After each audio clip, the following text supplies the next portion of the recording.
going to try the mouse again. Hopefully it works today. So I'll try the mouse again and hopefully it works.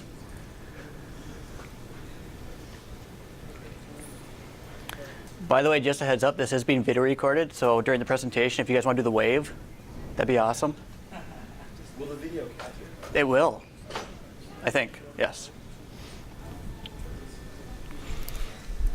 I was trying to get the wave going. I tried it last year, didn't work. I'm trying it again this year. One of these years, we're going to have a Northeast PHP wave. Once again, everybody lined up. Ooh, I like that. Outside of from the river, maybe. That'd be awesome. And there's take the picture from here, so you can like. Well, they kind of did that attack where they did the balcony. Yeah, I like it. Should I go ahead and get up, or good to go? Or? Let's delay another hour. Okay. That's good. Yeah. Nah, that's fine. Okay, so if you have your attention, we're going to go ahead and get started. We introduce your speaker, Michael Stowe. Mike is a professional software engineer, PHP 5.3 Zen certified, and has over 10 years of PHP hacking experience. In those 10 years, he's had the privilege of building numerous websites and applications, including applications for the medical field, law enforcement, one of the leading audio and lighting dealers, large and small nonprofits, and numerous industrial companies. He's also spoken at numerous conferences, published multiple articles on PHP and security, is an active member of OWASP, and helps organize MNPHP, Twin Cities Software Engineers, and the Midwest PHP Conference. Mike now works as a developer advocate at Constant Contact, where he strives to help developers grow and connect every day. And this is Mike's second year at Northeast PHP. Oh, please stop. You guys can keep going a little bit longer. So what do you guys think of the conference? So far, so good? That's kind of weak. Come on, it's the last talk of the day before Terry Che. You know that's going to be yes. All right. Today we're going to be talking about building a REST API. We're going to focus on two different parts. First part is why my mouse hates me. First thing we're going to look at is we're going to look at an overview of REST. What is a REST API? Why should we go with REST versus other types of APIs? Some good practices, some not good practices. And then we're going to actually look at building a REST API in Zen Framework 2. Why? Because it's better than Symfony for those of you who may be sitting in the back wearing a blue and white striped shirt. Not pointing at anybody today. By the way, this is Kago. This is our unofficial mascot. Everybody can say hi, Kago. Hi, Kago. It's just a screenshot. It's not going to talk back. So what is an API? I have this super awesome definition of an API. But basically, a web API allows the transmission of data back and forth between web applications, and preferably in a language-agnostic environment. So if you look at API here, you have your two different servers. They talk to each other. The important thing here is these servers do not have access to the personal data. They're not accessing the cloud from the server. They're not accessing the database. They're just talking to each other, and so you're able to construct what data is being shared and how it's being interacted just like you would a normal website. There are several different types of ways we can build an API. Kind of three leading ideas out there. First is REST, which we're going to talk about. The second is RPC, or Remote Procedural Calls. And then there's SOAP, which is just Simple Access Object Protocol. Overview of RPC. RPC's problem is it's very, very tight coupled. You have to know what the procedures are. You have to know what the URLs are. And you have to know what parameters and what orders they'll go in. Otherwise, it's not going to work. So we're not even going to spend any time talking about RPC other than to say, don't do it. There's different types. There's XML RPC, JSON RPC. We're going to stick with REST. Then there's SOAP. How many people have used SOAP before? How many people took a shower this morning? I'm just checking here. I'm a little bit concerned. OK. How many people like working with SOAP APIs? See all the hands. OK, we got one person who's brave enough to say yes. Half the time, the WSDL doesn't work. It's not set up correctly. You're trying to figure out what you're doing. There's so much data being transmitted. So SOAP used to be fairly popular. It's losing in popularity. Other problem with SOAP is it's going to expose your methods and your operations instead of just giving data. Everything's sent through post calls. You get this huge amount, and we're going to look at some SOAP calls. The nice thing about SOAP is it can be stateless or stateful, and then the WSDL when done correctly. So you want to send a sample SOAP request. Here you go. You get this wonderful work to send a stock price and a stock name. That's what you want to do. Just want to get the stock price. And you get this awesome result back. So now you have to parse with XML, you have all this data coming in, and it's kind of a pain. REST, on the other hand, just because it's awesome. Everybody got a good night's rest, right? Yeah, I did, so I'm going to be full of puns today, I apologize. First thing it does is it returns the data. We're not saying back the methods. We're not saying, hey, this is the actual function in my code that handles this call. We're just giving back data. It supports XML and JSON, among other types. And you can actually set up your REST API so that you can handle multiple incoming types at the same time. If they want JSON, we give them JSON.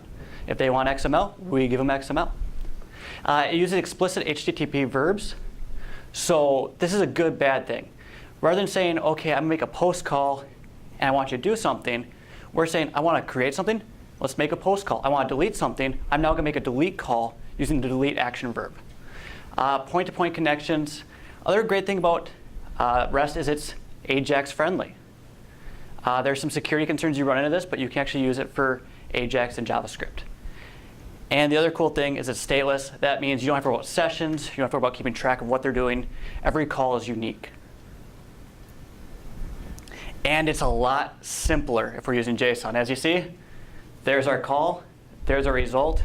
We actually have a whole bunch more data being sent and a whole bunch more data being received than those SOAP calls. We have a lot more space to work with. So REST versus SOAP. This is an awesome slide. Why? Because it has medals on it. I don't know. REST, it returns the data. A win for REST. It supports XML and JSON. Another win. We're going to use CRUD, which we'll talk about, or HTTP verbs. It has point-to-point connections. It's AJAX friendly. Advantages to SOAP. It can be stateless or stateful. If you're trying to do something that you want to be really super secure, it might work in that case. And also the WSDL support, which is basically a definition or documentation of this is what it does. However, there are things we can do with REST to kind of supplement that and offer the same solution. Now, one of the things I want to try to find was the good, the bad, and the ugly. So there's some arguments against why you should use REST. The first is REST APIs are extremely difficult to build and maintain. We're not going to spend 5 hours a day to build an API. We're going to take about 30 minutes and build one in that time frame. So they're actually pretty quick and easy. The challenge is you want to follow some basic guidelines, and you have to do some planning. The biggest challenge people run into is they build this API just like building a website, and they don't think long term. And so next month we have to change it. And the problem is we have 100 clients using that API. They're not going to be very happy. Also with documentation, and these slides will be posted online later, you can check out the bit.ly link. There's a great article on using JSON to actually keep your documentation up to date as well, so that you know what calls are being used. REST is not secure. Absolutely false. With REST, you can use OAuth tokens. You can use API keys.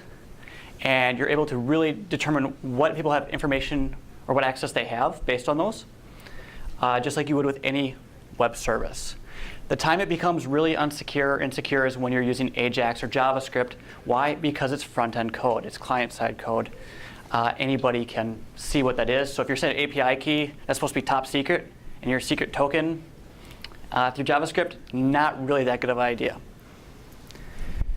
And lastly, there are no strict standards for REST. There are not. If you go out on the web and you look at different REST APIs, there's 10,000 different ways to do it. You look at Facebook's API, they got their own little thing going. Twitter's their own little thing going. Constant Contact, who just launched a brand new API. I'm not advertising for them, but check it out. That'd be awesome. Has their own little thing going. So lots of different ideas out there. But there are some general guidelines that we're going to talk about today. And as long as you follow the general guidelines and kind of adhere to the community agreed standards, you're going to be OK. And lastly, REST APIs are not reliable. I don't even know how to address this one. Absolutely false. People say, well, you go there and you don't get a response. Well, that's really for the client to deal with and say, well, I didn't get a response from the SOAP request either. Something went wrong. So as long as they're checking their accrual request to say, did I get a response? They're checking the header codes. They're looking for error messages. And they're using the proper code to do so. It works just as well as everything else, if not better. So what's a good REST API offer? First, it's going to offer generality. It's going to be language agnostic. How many people here are Java programmers? OK, you sir can leave. You don't want to go to an API and have to learn a brand new programming language. You don't want to have to try to write software using a language you're not familiar with.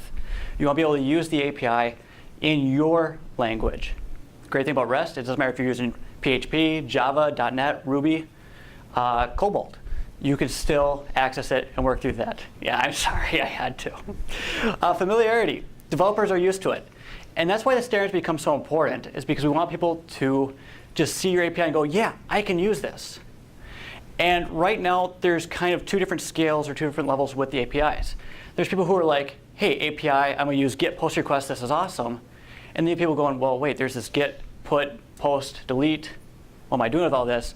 And we're trying to really move towards one uniform way to say, this is what we want to do, so that when you see the API, you're not spending 20 hours trying to figure out how it works. It's very, very simple. Scalability. Because it's stateless, REST APIs are very, very scalable. It's very easy to add things to it. They're also segmented, so you can work on section by section and not have to worry about rewriting your whole API or making changes to the entire thing. Speed, as you saw, we can send a lot less data using JSON. There's a little transfer. That makes things a lot faster. If you're sending a SOAP request or XML documents, just the extra time it takes to transfer that, while it may not seem like a big deal, when you start having thousands upon thousands upon thousands of requests going at the same time, starts to slow things down. Security, which we'll have a nice little graphic of in a second, and then encapsulation, especially with JSON, the ability to send items format either as an array or objects. Again, the great advantage to an API versus an SOA or service-oriented architecture where you're saying, hey, I want you to use this, is you're separating your data from the client. They don't have access to that data. They have access to what you give them permission to access. By the way, anybody not like this graphic? Because I spent like 4 hours working on this. There's always one. Yeah, thank you. With the REST API, we want to use CRUD. The first time I heard this, I was like, well, I don't want CRUD. CRUD sounds like a bad thing. CRUD simply stands for create, read, update, delete. What that means is we're going to use action verbs, post, get, put, and delete when accessing the API. What this does is allows us to use a single link for multiple actions. So if we have a user link, we can post that user link, and we use a post, it's going to create a new user. We throw an ID on there, and we use put, it's going to update. We just want to get the information, we go to that user with the ID, and we use a get. Or if we want to delete a user ID, and we use the delete command. Also, and this is where it gets fun, a good REST API is built for longevity. And it's designed to evolve. You're not going to build the perfect API. It's not just going to be like, oh, build, done, never have to touch it again, because your application's going to change. The trick is you don't want your API to change that much. You want backwards compatibility. I think Anthony asked this question yesterday. I'm going to ask again. Who has ever used the Facebook API? How many people are happy about the Facebook API and all the backwards compatibility issues they have? Again, nobody likes that because it breaks your entire application, runs into problems. Dr. Roy Fielding said it best. Software is designed to scale in the decades. Every detail is intended to promote software longevity and independent evolution. Many of the constraints are directly opposed to short-term efficiency. Unfortunately, people are fairly good at short-term design and usually awful at long-term design. I'm going to say this later in the presentation. A good API takes time to build. It's a pain in the rear. And it makes things seem kind of complicated. But long-term, it's going to make things easier. It's going to make more sense. And it's going to prevent you from having a lot of headaches down the road from having to make those changes. A good REST API uses hypermedia as the engine of application state, or HADIAS. Basically, what we're saying is the application, again, is going to change. There are going to be changes over time. However, these changes should not affect your existing clients. We should not be breaking backwards compatibility. Some groups right now, they're moving towards a service-oriented architecture where this is, they have specific links that they want you to use. HADIAS says no. We want to be fluid. We want to send hypermedia instead of just data. So what we're going to do, or one thing we're going to do is we're going to actually send the action links back as part of the result to let people know what their options are. The other thing we want with this is we want to avoid having version 1, version 2, version 3. I'm a big fan of internal versioning. You have to know what you're doing. I hate external versioning because your clients shouldn't have to care. When you go visit a website, do you type v1 into the URL? Nobody? Yeah. You don't want to have to do that with an API. So we have something called hypermedia application language, which is how we can send back the links. It's just going to follow a very simple pattern. Links item within the result, which then has an item which has the connection type and the URL associated with it. And this is known as HAL. You can send back an application content type of HAL plus JSON. So using HeyDS, you return your result. Here's a great example. We have links right in there. We have a link so that we can edit the user. And we have a link so they can message the user. The reason for this is, let's say we need to make changes. Let's say we want people sending messages, but we don't want them to send messages by accident. So we're going to add a requirement to that message URI. We update that. All of our existing clients who have that hard-coded no longer work. They can't send those messages because we changed their API. However, using HeyDS and send it back in the link, if they say grab that URI, use that, that change is now carried over automatically. Nobody loses anything. There's no backwards compatibility breaks. So we want to be making sure we're sending back the information right away. We want to use JSON instead of XML. Again, you can use both. With REST, if you want, you can use plain text. But JSON it's just so much easier to work with. It's so much smaller. There's better language support for it. If you're using Java, PHP, .NET, Ruby, they all support JSON very, very well, even JavaScript. Lightweight, again, much less code. We already looked at that. It's object-oriented by nature. If you have an SDK, you can use it to deserialize things. And it's really simple to encode or decode in PHP. I nearly said Xcode. It's been one of those days. As you can see, the function's super complicated. JSON encode, JSON decode. And then in frameworks such as Zen Framework 2, because it's awesome. And I think Symfony even has it too. We'll give you that. They also have methods as well. You want to use authentication tokens. Two different types of tokens you want to use. First, you want to use an API key. The reason for your API key is it allows you to track what people are doing with your API. It allows you to see how much they're using your API, and also watch out for any abuse within the API system. Also, you want to use an OAuth token, which should link to the API key. What you don't want to do is create an OAuth token that's associated with an account and not link it to an API, because if an API is abusing it, or if that OAuth token gets spread out there, then any API can just use it, and you have no control over whether or not it's being used the right way. Throttle API usage. This sounds like the most evil thing in the world. When I started the job at Constant Contact, our basic tier for the API has 4,000 requests per day. Like, man, why would you just allow 4,000 requests per day? The reason for that is you're going to get that site where the guy says, I'm going to create a loop to try this out, and they miss a 0 instead of doing 10 loops or 100 loops. They go through 6,552 times. Not really sure how the 0 plays into that, but pretty soon your server's getting bogged down and getting hit with a DOS, whether or not it's deliberate. So you want to throttle it to make sure you reduce that risk, and also prevent A, your main site from going down, B, your other clients from having API problems, because if one person ruins your API for everybody, it doesn't matter. Everybody's going to be ticked going, hey, what happened? Why the downtime? Also keep in mind you can reduce the risk by being in the cloud. I just wanted to say some cloud reference today, so that's why that's there. OAuth tokens, again, they help prevent abuse. Avoid storing usernames and passwords. You store usernames and passwords, and somebody hacks into the application. They now have access to that information. They can go to the billing. They can go to the profile. They can do a whole bunch of things they're not supposed to be able to do within the API. By storing an OAuth token, if something becomes compromised, if your API portal becomes compromised, their software becomes compromised, who cares? You delete the token, it's done. Very, very easy to do versus trying to figure out who reset the password, why is it a different email now, and why are they now billing you for 10,000 different things. Use HTTP status codes. There are like 6 million status codes. That might be a slight exaggeration. You don't need to use them all. Here are some more of the popular ones. But when people make a request, you should be saying back, hey, it worked. Hey, we created that. Hey, my mouse just worked.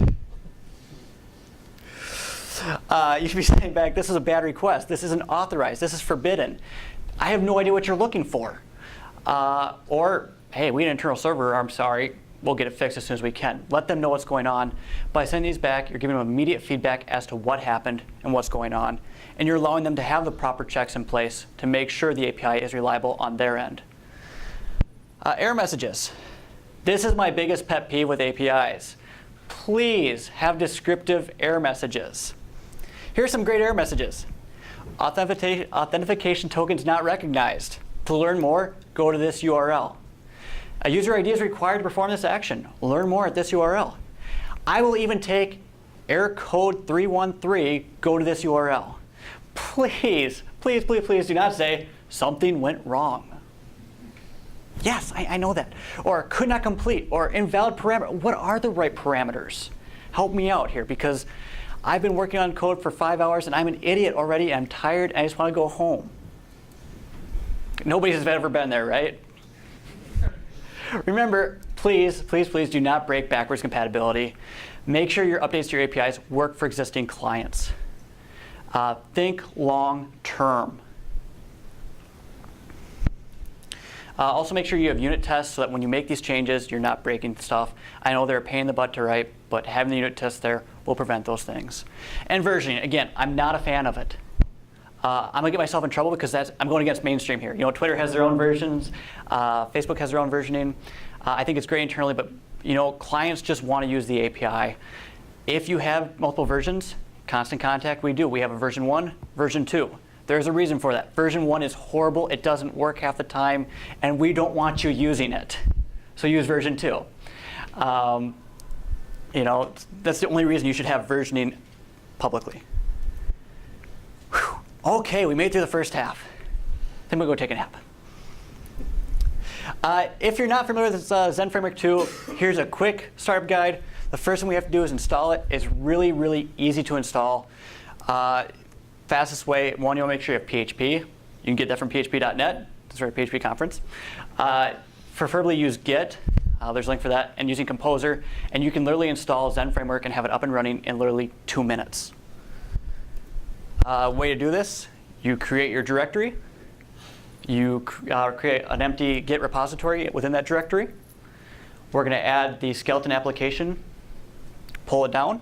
That's going to take, depending on your connection, a minute, maybe 2. Then we run Composer install. Bam, done. You'll have this awesome screen as soon as you do that. So very, very easy to install. How many people here have used Zen Framework 2? Okay. If you're not familiar with Zen Framework 2, I'm going to warn you. It seems like a beast. It looks super complicated. There's so much code. There's this huge library. There's these vendors folders. What's going on? It's really not that bad. It's like anything, when you jump in at first, it seems overwhelming. It's actually very, very easy to use once you get a grasp of it. In fact, I'm going to show you how easy it is to use. For setting up our API within Zen Framework, what we want to do is we're going to open the module.config.php file. And we're going to add a simple line. We're going to add strategies, array, view, JSON strategy. What we're doing is we're telling Zen Framework we now want JSON to be an active part of our framework. Here's the great thing. We can use this same framework for our regular website. Not everything's going to be JSON. We still have to tell it explicitly, make this JSON. But now we're enabling that strategy. This mouse just hates me. OK. Once we do that, we can take a look at the abstract RESTful controller. Another great thing about Zen Framework is they have a REST API controller built in for you. That means you have to do very, very, very little work. If you want to check it out, you can open up the file, look through all the different methods. They've got the methods pre-built for you. The thing is, don't modify this file. You should never be modifying anything that's in your vendor folder. I mean, that's stuff that's third party. The abstract RESTful controller has several methods built in. This is not all of them. There's a couple more. There's like patch, but we're not going to talk about those because I don't care. The main ones are create, delete, delete list, get list, update, replace list, options. What do these do? Create is pretty self-explanatory. When you send a post request to a REST controller that's based on the RESTful abstract, it's going to say, is this a post? If so, send it to the create method. And then you can create your information based on the data you come in. If it has a delete action verb in the header, it's going to say, send it to the delete method.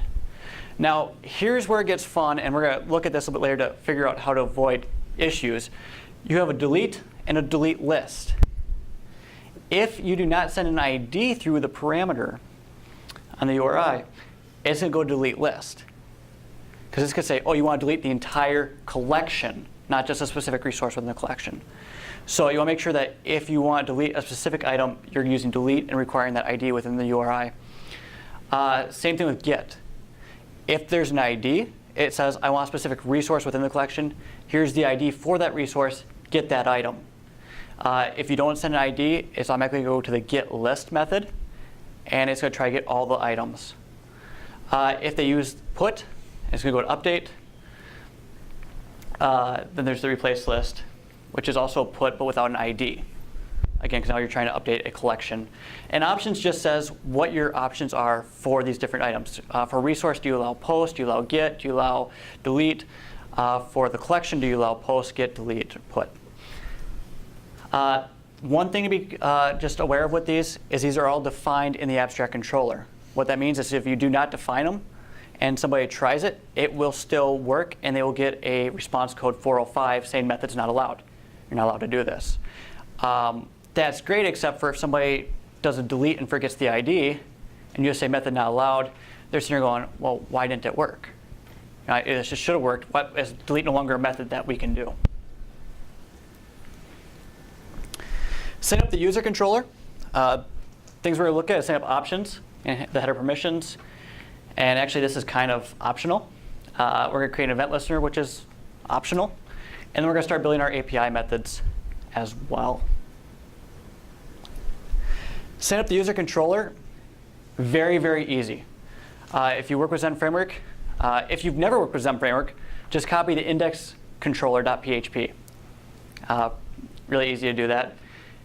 In this case, we're creating a controller called user controller. And really, the only thing that's important about this, other than all of it, we're going to have the namespace, which needs to be there, otherwise it blows up and throws a fit and the world ends. Not good. You want to make sure you're including the abstract RESTful controller. And then in this case, we're going to be including the JSON model or the view model so we can output JSON. And then just class user controller and making sure it extends that namespaced abstract. Once we do that, we're going to say what our options are. In this case, what we're doing is we're going to have a collection options. Collection, again, is the group as a whole. So if somebody tried to access a collection, they're accessing users as a whole. That might be their list of users. And we're going to say, hey, for the collection, we'll allow methods that are sent via get and methods that are sent via post. Other than that, we don't want it. For resources, which would be the, again, specific items, such as user Bob, we're going to say, hey, we'll take get. We'll allow them to get that information. We're going to allow them to use the put to update information, and we'll allow them to delete users specifically. You'll notice that the put's not in the collection, and post is not in the resource. Why? Because we don't want to update the entire collection. And also, when you create a new item, you're adding to the collection. You're not modifying an existing resource. You could add delete to the collection if you want. If you want to give them the ability to delete all their users, that's up to you, and I wish you luck if you do.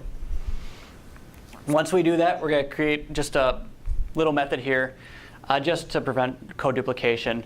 And all we're saying is, hey, if it has an ID in the route, it's a resource.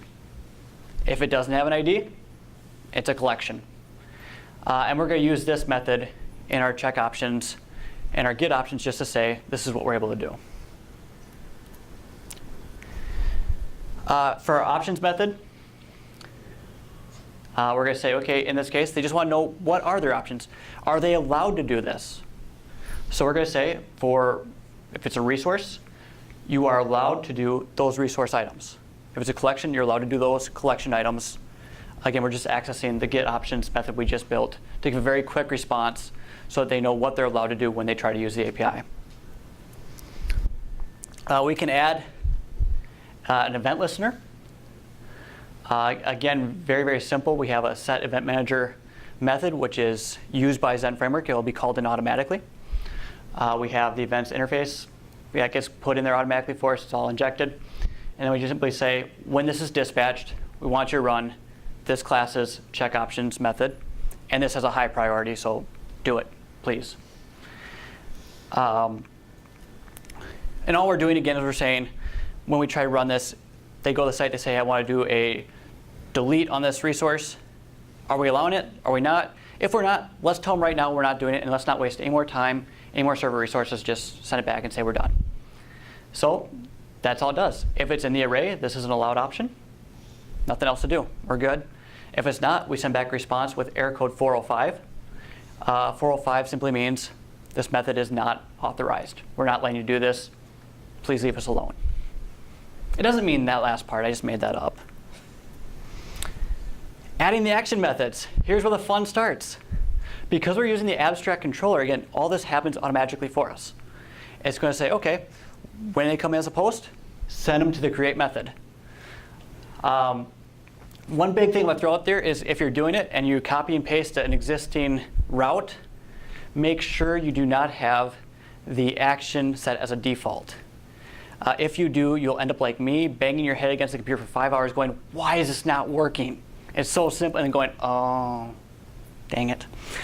So in this case, we're going to have the create method, takes in the data. With Zen Framework, you have services that you can use.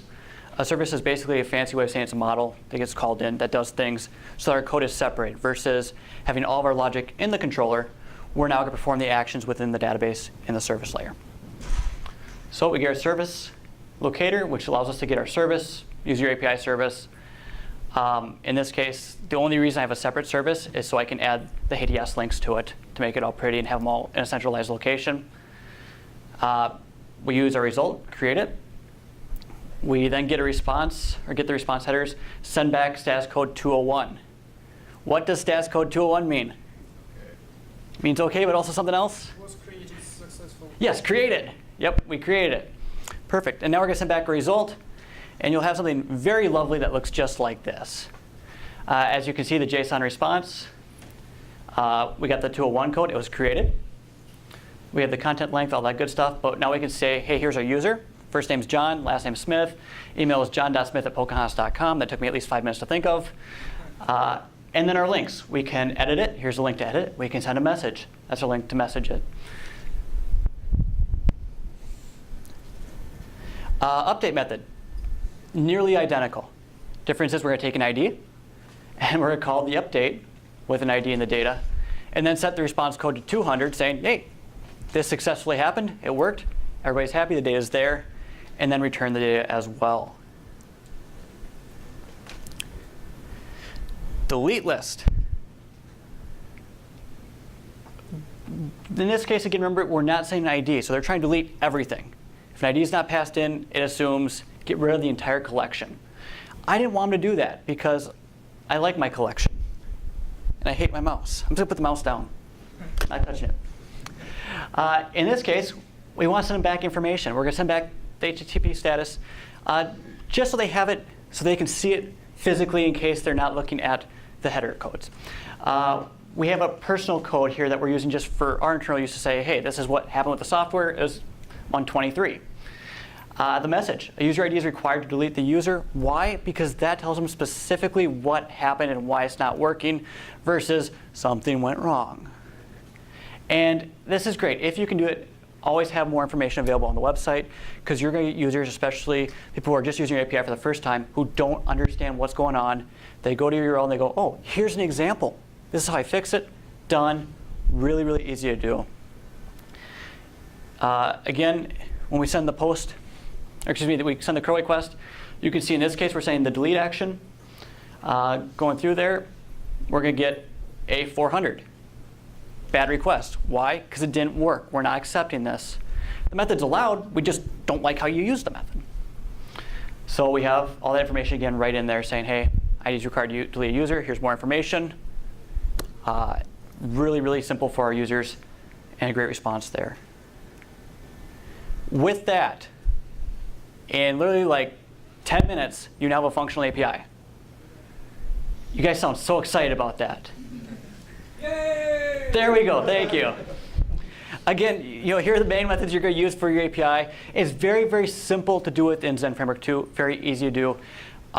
If you're sitting going, I don't know what any of this means, jump in there. Try it out. Because as you start playing with the code, it makes sense. And you go, oh, I get it. And remember, you're going to want to add more features to your API. I mean, this is very simple, very basic. Here's how you can create API, get started. You want to make sure you're using OAuth 2. I'm using the latest standards here. And if you want, you can even create an abstract class. So we can extend it one further level. So that way you have all your authentication going on at the same time. You can check for throttling, doing other checks, log things, do all these nice things within it. If you want, there's a couple of great REST skeleton apps on GitHub. There's one that actually has the XML JSON renderer built into it so that you can just switch back and forth based on what they're requesting. Very, very nice. More resources. You can learn more about REST and Zen Framework 2. This is the most awesome website in the world just because of their URL, restapitutorial.com. It's a REST API tutorial. There's the Apogee REST Design ebook. You can check that out. Zen Framework 2, getting started. If you're not familiar with Zen Framework 2, walks you through how to create a sample application very, very quickly. A lot of good insight. Matthew Worrell-Finney's ZF2 REST API tutorial, and then Hound Dog ZF2's REST API tutorial, which is on GitHub. All great resources. Again, this will be posted online. And just a final thought. A good API is harder for your clients to implement initially because you're requiring your clients to understand what REST is. You're requiring them to understand that, hey, I have to send an edit using a put request. I have to make a delete request to delete something. And that's going to be a challenge for some people to catch on if they're not used to APIs, REST APIs, and they just want to use a GET request or a POST request for everything. However, in the long term, it's easier for you and them to maintain. Because rather than saying, oh, this changes, this URL changed, this URL changed, they get used to it, it's now conformed. Your more experienced developers will be like, oh yeah, and you send it via put. Very simple. But as you build your API, something to keep in mind, you may want to build an SDK for your clients and have it in multiple languages, whether it be Java, PHP, .NET. And the other reason is just for your own sanity. So you're not getting the 50,000 calls going, I have no idea what a POST request is. Please tell me. With that, I will shut up because I know Terry is going to be starting here in about 20 minutes. If there's any questions, I'd love to take them. Or Adam would love to take them. All right, we'll go right here first. You might have answered this already, I just missed it. But you're saying that when you use JavaScript, Ajax, of course you have all that stuff showing up on the front end, people can view it. How do you handle that OAuth? How do you handle the tokens and all that so that they can get some Ajax requests? I've actually never done anything with OAuth with JavaScript. Really, the only times I use JavaScript with an API is for very generic calls like gain the weather. Okay, so I mean, basically, you're not going to send any sort of obviously, important information that you don't want to show people. Yeah. Okay. Yep. I mean, when it comes to JavaScript, JavaScript is front end. It's going to be visible. No matter what you try to do, you can try to encrypt it. You can use all these different things. But there's always going to be somebody where if they're taking the time to look it up, they're probably going to take the time to try to decrypt it and figure out what's going on too. So I would not be sending any personal or private information over via JavaScript. Yes, sir.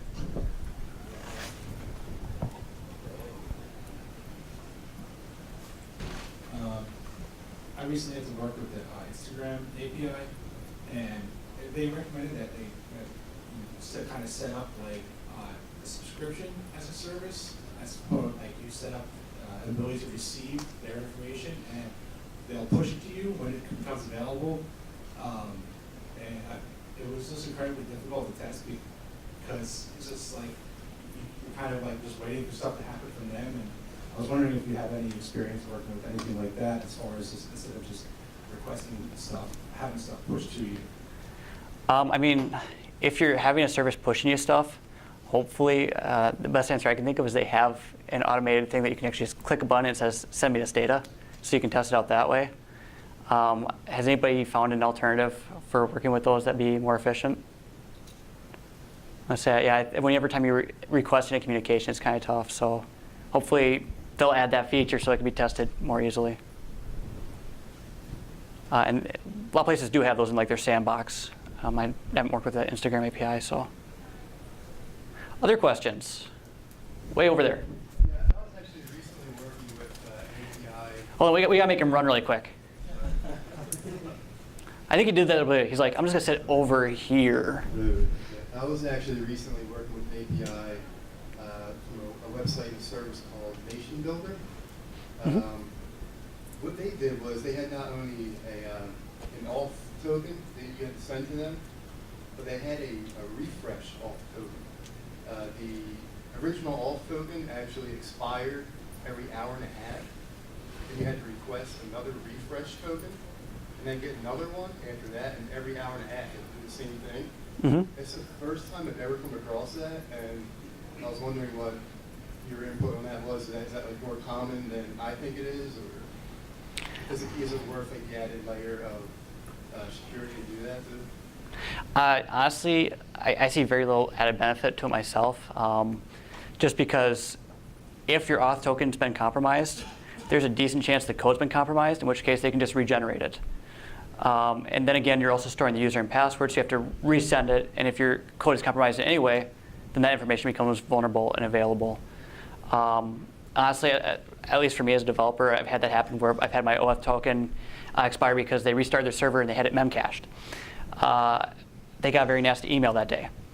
Well, it would have been a very nasty email if I wasn't from Minnesota nice. I was like, dear sirs, please fix this. So no, I mean, it's one thing where if you have, send them out an email saying, hey, we're going to refresh this, give them time to update it. But I mean, some companies are trying to be super secure. A lot of companies just say, hey, here's your OAuth token. And it's there until we decide otherwise. So, any other questions? Way in the back. Can I just answer this guy's question about JavaScript and pronouns? Oh, yeah, absolutely. Does anybody else have the same question? What you can do in that circumstance is create a PHP script that will actually query that script and instead of the actual API itself, and that script will query the API with your token. So that'll be hidden from the front end, but the JavaScript will just send a request to that page. No, that's a very good solution. All right, anything else? All right, thank you guys for coming. Really appreciate it.